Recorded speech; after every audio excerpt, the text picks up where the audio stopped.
The finality of it was not in a shout, but in the quiet click of a pen. Ilara sat at the kitchen table, the same table where her mother had taught her to knead bread, where her grandfather had laid out schematics on parchment, and where she now felt like a ghost in her own life. Across from her, Marcus, her stepfather of 6 years, slid a thin envelope across the worn oak. He did not meet her eye. He was a man of ledgers and clean margins, and her grief was a messy variable he was eager to eliminate. "The house is sold," he said, his voice as dry as dead leaves. "The new owners take possession at the end of the week. I'll be gone by tomorrow." He gestured to the envelope with a flick of his fingers. "That's your share, from your mother's personal effects, a final settlement." Ilara did not reach for it. She looked at his hands, scrubbed clean, nails perfectly filed. They were hands that had never held a tool, never felt the bite of a splinter or the satisfying grit of mortar.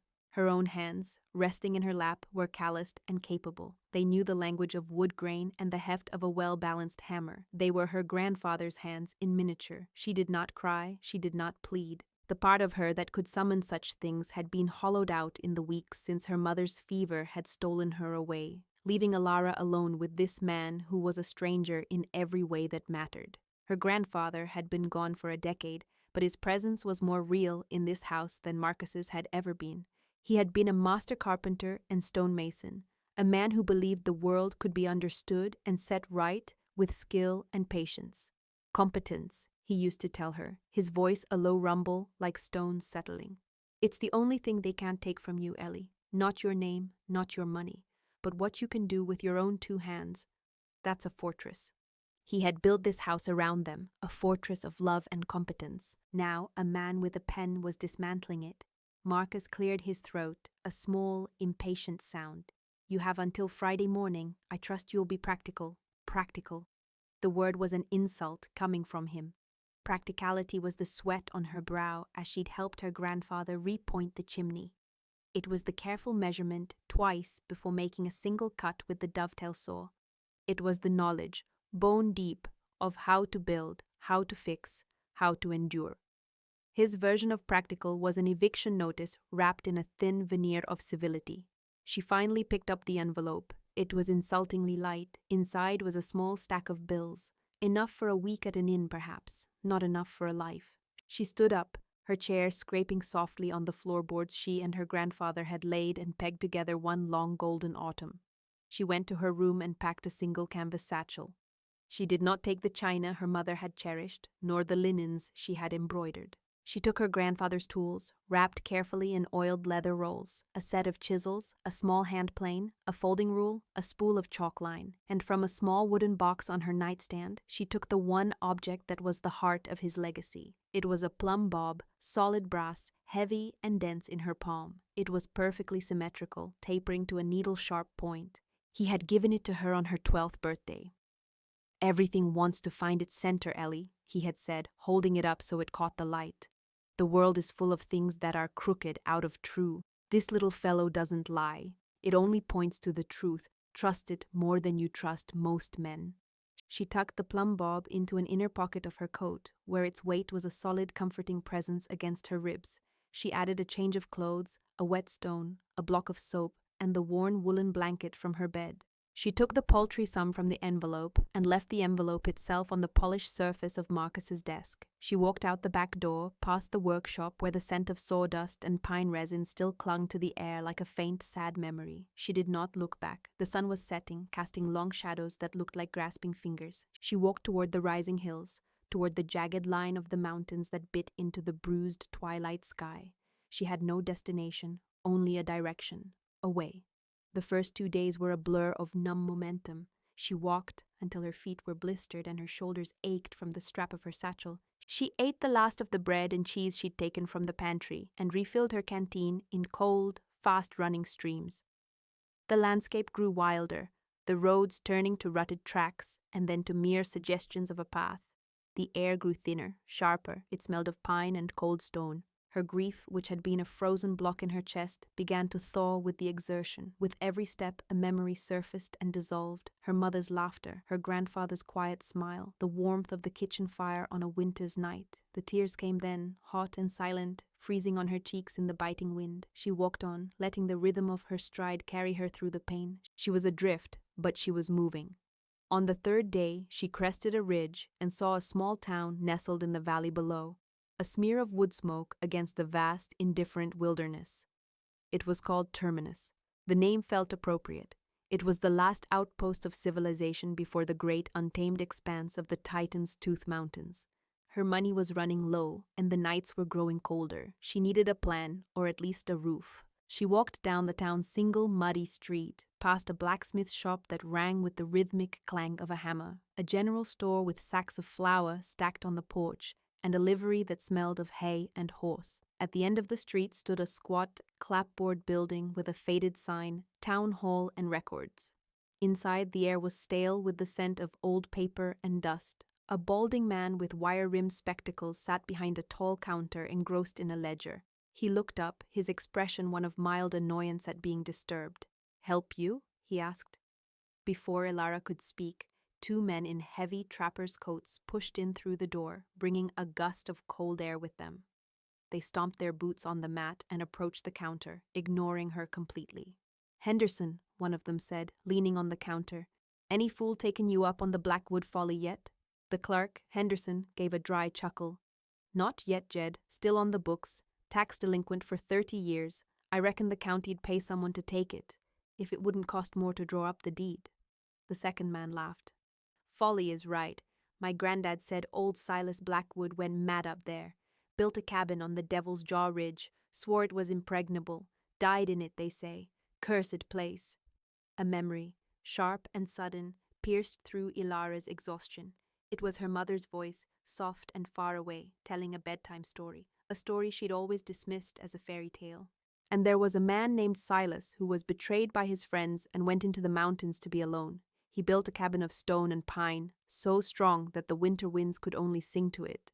It was a secret place, a safe place." Ilara's heart began to beat a little faster. "The Blackwood property," she said, her voice quiet but clear. The three men turned to look at her, their conversation cut short. Henderson squinted at her. "What about it?" "Is it for sale?" she asked. The two trappers exchanged an amused glance. Henderson leaned forward, a smirk playing on his lips. "For sale? Young lady, it's a pile of rotten logs on a wind-blasted ridge a day's climb from here. It's worthless. But it is for sale," she persisted, her grandfather's voice in her ear. "Look past what they see. See the bones of a thing." "Technically," Henderson said, relishing the moment, "the county seized it for back taxes. The outstanding due is $20. You pay that and you file the deed. It's yours." He said the last words with a flourish as if it were the punchline to a long joke. $20. It was almost every cent she had left.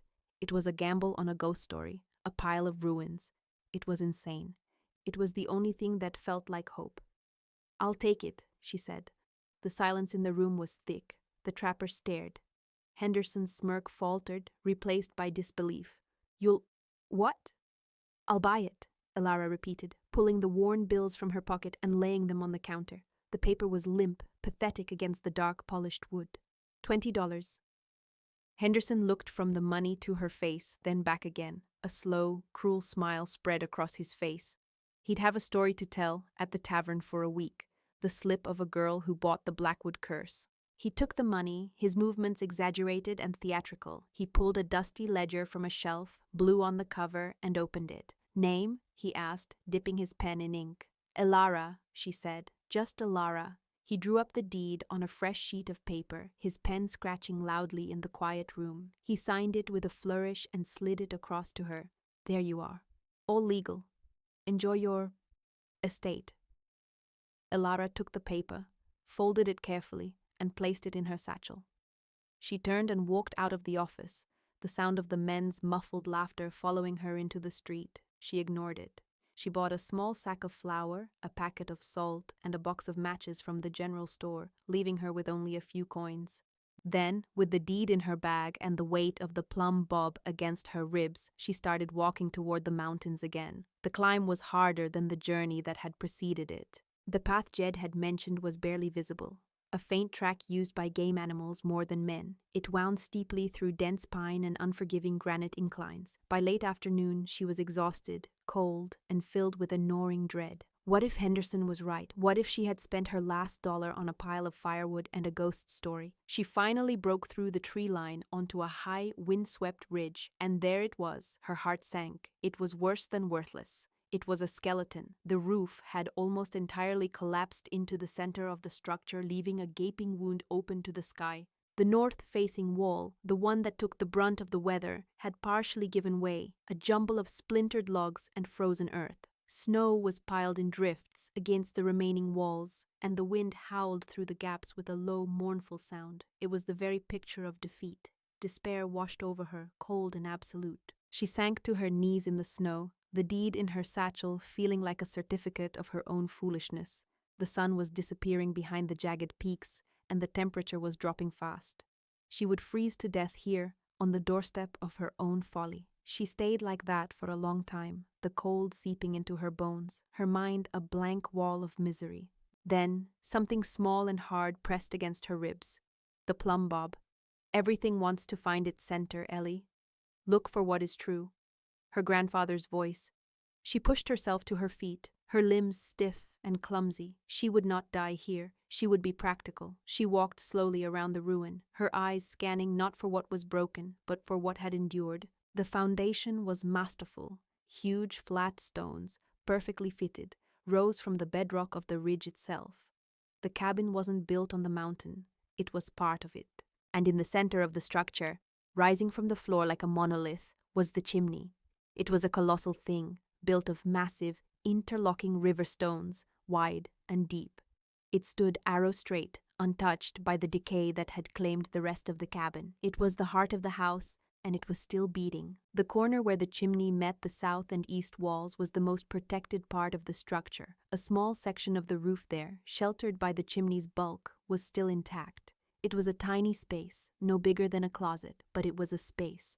With the last of the daylight, Alara worked with a feverish energy. She used a broken roof timber as a lever to pry away the worst of the collapsed debris, clearing a small area against the stone of the hearth. She dragged fallen logs and piled them against the broken north wall, creating a crude windbreak. She used her hands to scoop away the snow inside her little alcove, revealing a floor of thick, wide planks. They were dusty, but they were dry. As darkness fell, she had created a small, three-sided shelter. It was cramped and miserable, but it was out of the wind. She unrolled her blanket, ate a handful of dry flour mixed with a little water, and huddled against the cold stone of the chimney, her satchel clutched to her chest. Sleep was impossible. The wind shrieked over the ridge, and the cold was a physical presence, a predator circling her tiny camp. She spent the night shivering, listening to the groans of the ruined structure, and wondering if the dawn would ever come. It did. It came pale and gray, illuminating a world of white and stone. She was stiff, hungry, and utterly exhausted, but she was alive. The first order of business was fire. The great hearth was filled with snow and debris.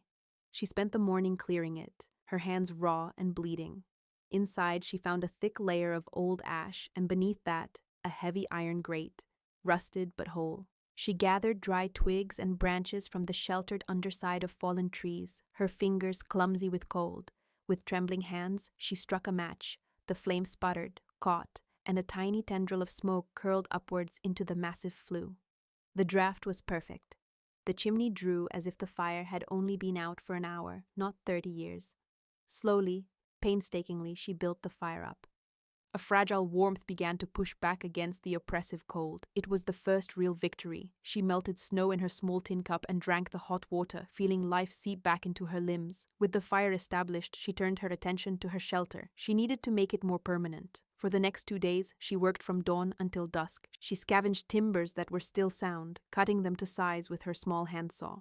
She wove a dense lattice of branches and packed it with moss and mud and snow, sealing the gaps in her windbreak.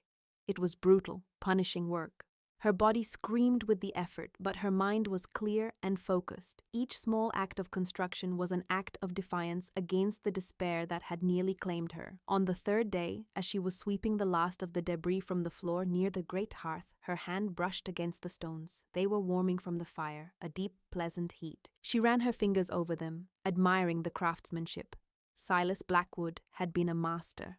The stones were fitted with barely a whisper of mortar between them, a technique her grandfather had called dry stone reverence. But then her fingers found it. An anomaly. Just to the right of the hearth opening, about waist high, was a single, squarish stone about 2 feet wide. The stones around it were irregular, natural shapes. This one was almost dressed, and the mortar line around it, thin as it was, felt different. It was grittier, less weathered. She pressed on it. It was solid, immovable, but it was different. Her grandfather had taught her to notice such things. A change in pattern, a break in rhythm. That was where secrets were kept. She marked it with a piece of charcoal, but was too consumed with the immediate needs of survival to investigate. She needed more firewood, a way to secure water, a plan for food. The stone would have to wait. A week passed, a routine, stark and simple, established itself. Each day was a battle for warmth and sustenance. But with each passing day, her small corner of the ruin felt less like a hole and more like a home. The fire never went out. She had repaired a small section of the roof with salvaged planks and packed sod, and it was now mostly waterproof. She had even found a small ice-covered spring not far down the slope, providing fresh water. One evening, with a blizzard raging outside and the cabin groaning under the assault, she sat by the fire, the warmth seeping into her bones. Her eyes fell on the charcoal mark on the hearthstone. The storm outside made the world feel small, reducing it to this single, warm, stone-lined space. The secret of the stone felt like the only other thing in the world. Curiosity, a luxury she hadn't been able to afford, finally took hold.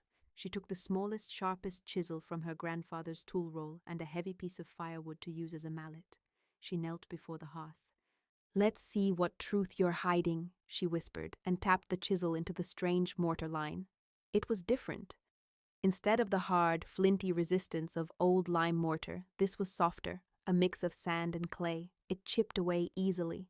She worked carefully, methodically, tracing the entire outline of the stone. It took over an hour. When she was done, a clear, deep groove separated the stone from its neighbors. She tried to pry it with her fingers, but it wouldn't budge. It was too heavy, too perfectly fitted. She looked around her small, reclaimed space. Her eyes landed on the heavy iron poker she had found in the hearth. It was long and sturdy. She wedged the tip into the groove at the bottom of the stone and levered it with all her weight. For a moment, nothing happened. The iron groaned in protest. She put her entire body into it, her muscles straining. Then, with a low grinding sound of stone on stone, the bottom edge of the block moved. It tipped inwards, just an inch. Her heart hammered in her chest. It wasn't just a stone, it was a door. She worked the poker into the gap, and with a series of grunting efforts, she managed to pivot the heavy block inward until it swung open into darkness. A puff of air, cold and still and utterly dry, breathed out from the cavity. It smelled of nothing, the perfect scent of a place sealed from time. She held her small, flickering tallow lamp to the opening. It was a small chamber, a stone box built into the immense mass of the chimney, and it was not empty. On the floor of the cavity sat a small, stout wooden chest bound with iron straps. Next to it, wrapped in a thick, dark oilcloth, was another object. Ilara's hand trembled as she reached inside. She touched the oilcloth first. It was heavy, and it clinked. With shaking fingers, she pulled it out and set it on the floor. She unfolded the stiff, waxy fabric. Inside was a cascade of gold coins, not a handful, but dozens. They were heavy, minted with the faces of forgotten presidents and eagles with outstretched wings. They shone in the lamplight with a deep, buttery glow, a light that seemed to generate its own warmth. It was a fortune. More money than she had ever seen, more than Marcus had in his clean, orderly ledgers. For a long moment, she could only stare, her mind unable to process it. It was too much, too impossible. Then her gaze fell on the chest. She pulled it out. It wasn't locked. The lid lifted easily on rusted hinges. Inside, there was no more gold. There was only a single, thick, leather-bound book, a logbook or a journal. She lifted it out. The leather was supple, preserved perfectly by the dry, still air. She opened it to the first page. The handwriting was elegant, precise, written in a dark, faded ink. To the one who finds this, it began. If you are reading this, it means you have seen the bones of this place. It means you did not see a ruin, but the foundation. It means you have the heart of a builder, and for that you have my respect. My name is Silas Blackwood. The world I left behind remembers me as a fool or a madman. I was neither. I was a man who was betrayed. My partner, a man I loved as a brother, stole my name, my business, and my fortune, leaving me with nothing but the accusations he had manufactured against me. I was ruined. So I came here, to the one place where a man's worth is measured not by his accounts, but by the straightness of his walls and the warmth of his fire. I built this cabin as a testament to competence, a fortress against the wind and against the memory of men. I brought with me the last of my true wealth, the gold my father had left me, and I hid it here. Not to hoard it, but to pass it on. It is a cursed thing, money, unless it is in the hands of one who understands true value. The cabin, the gold, it is all yours now. I ask nothing in return, save this. Do not let this place remain a fortress of solitude. I have grown old in these walls, and while I have found peace, I have not found joy. My skill built a shelter, but it could not build a home. Use these resources to finish what I began.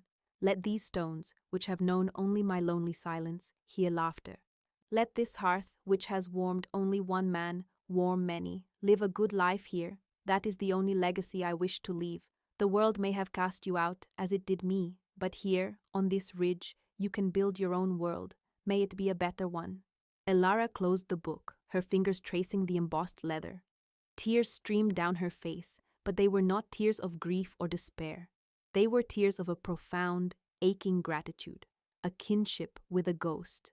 This man, this stranger dead for decades, understood her in a way no living person did. He had not just left her a fortune, he had left her a purpose, a blessing. She was not an outcast. She was an heir.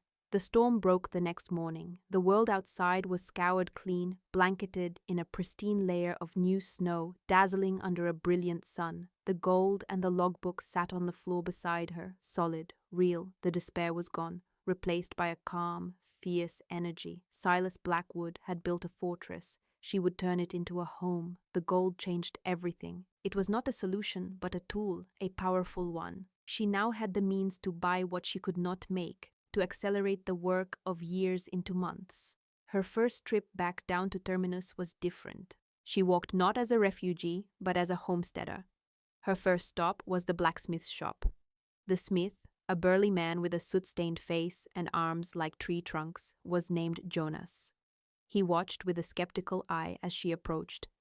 "Need something?" He grunted, not pausing in his work. "I do," Elara said. "I need a broad axe, a good felling axe, 2 froes, and a set of framing chisels, and I need you to forge me a new set of strap hinges and a latch for a heavy door. I have the drawings." She unrolled a piece of parchment on which she had sketched the designs, complete with precise measurements. Jonas stopped hammering. The sudden silence was deafening. He wiped his hands on a leather apron and took the drawing.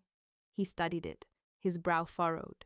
He looked from the paper to her, then to the small, well-cared-for hammer she wore on a loop on her belt, one of her grandfather's. "This is proper work," he said, his voice a low rumble. "Not farm patch stuff. Who are you?" "I'm the one who bought the Blackwood place," she said simply. Jonas's eyebrows shot up. He let out a short, sharp laugh, but it held no mockery. It was a laugh of surprise. "You are? Heard about that? Figured you for dead by now." He looked at the drawing again. "You plan to use these yourself?" "I do." He nodded slowly, a grudging respect dawning in his eyes. "All right, the tools I have. The forge work will take a week. It'll cost you." Elara reached into her pocket and placed a single gold coin on the anvil. It gleamed against the blackened iron. Jonas stared at it, then at her. He picked it up, feeling its weight, his skepticism melting away, replaced by pure astonishment. "That'll cover it," he said. His tone changed. "And the next order too, I reckon. I'll start on the hinges today." Her next stop was the general store.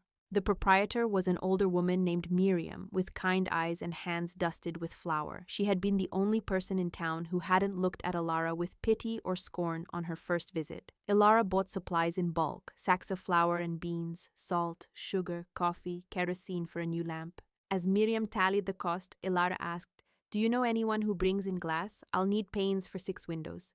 Miriam looked up, surprised. "Glass? Up on that ridge? Child, that's a luxury."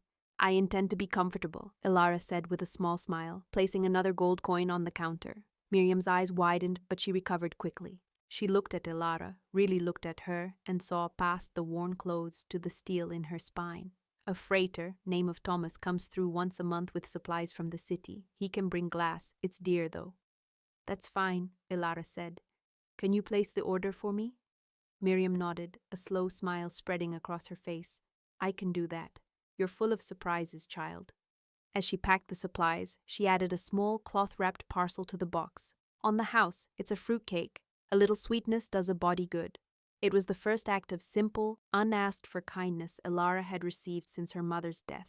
It cracked something open in the wall she had built around her heart. Thank you, she said, her voice thick. The work began in earnest. With the new tools from Jonas, she was no longer just patching, she was building. She spent weeks felling dead standing pine, the clean, sharp scent filling the air. She learned the rhythm of the broad axe, hewing the round logs into square, true timbers. It was back-breaking, solitary work, but it was deeply satisfying. Every squared beam, every perfectly cut mortise and tenon joint was a verse in a song of renewal. She rebuilt the collapsed north wall first, laying a new stone foundation and raising the timber frame. She used her grandfather's plumb bob constantly, ensuring every post was true, every beam level. Silas had built a fortress. She was building a home, and a home required light. She framed openings for the 6 windows Miriam had ordered for her. Jonas, the blacksmith, hiked up the ridge one afternoon, carrying the newly forged hinges and latch. He said he wanted to check the measurements, but Ilara knew he was curious. He stood for a long time, silently observing her work. The neat stacks of hewn timbers, the tight joinery of the new wall, the clean lines of the framing.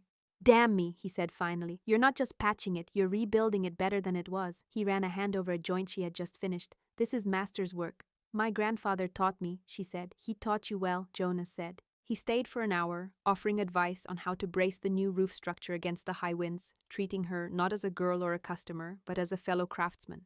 It was a new kind of community, one built on the shared language of practical skill.